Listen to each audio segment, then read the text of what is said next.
মঙ্গলবার সিরিয়ার সুয়েদা প্রদেশে গাড়িতে করে বেদুইনদের সরিয়ে নেওয়া হয়। এ সময় একদল অস্ত্রধারী তাদের উপর গুলিবর্ষণ করে, সৃষ্টি হয় ভীতিকর পরিস্থিতি। তবে এ ঘটনায় কেউ নিহত হয়নি। রেড ক্রিসেন্ট ও জাতিসংঘের একাধিক যানে তাদের দ্রুত সরিয়ে নেওয়া হয়। দারা প্রদেশে একটি স্কুলে আশ্রয় নেয় বেদুইনরা। স্থানীয় কর্তৃপক্ষ জানায়, এখন পর্যন্ত প্রায় ৬,৪০০ পরিবার আশ্রয় নিয়েছে প্রদেশে। এ অঞ্চলের পশ্চিম মালাইহা ও রাক্কামে আশ্রয় নিয়েছে অনেকে। এসব বেদুইনদের মধ্যে দেখা যায় তীব্র আক্রোশ। আমরা প্রতিজ্ঞা করছি আমাদের ঘর ছেড়ে দিব না, আমাদের জমি আমাদের জীবিকা, তা কখনোই দ্রুজদের দখল করতে দিব না। তারা আমাদের সবকিছু লুট করেছে এবং জ্বালিয়ে দিয়েছে, নতুন প্রজন্মকে হত্যা করেছে, অনেকে নিজের ঘরে আক্রমণের শিকার হয়েছে, তাই জীবন বাঁচাতে পালিয়ে আসতে বাধ্য হয়েছি।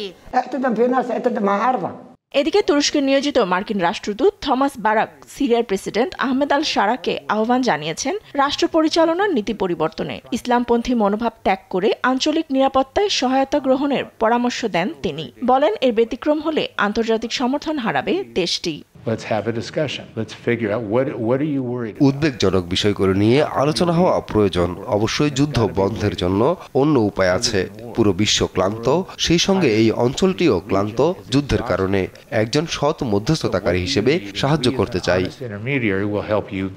এদিকে নিহতের সঠিক পরিচয় সামনে আনা ও নিখোঁজ ব্যক্তিদের তথ্য অনুসন্ধান নিয়ে স্বচ্ছতার দাবি জানিয়েছেন দামেস্ক ও লাতাকিয়ার সাধারণ মানুষ। ফাতেমা তাসনিম, নিউজ ডেস্ক, দেশ টিভি।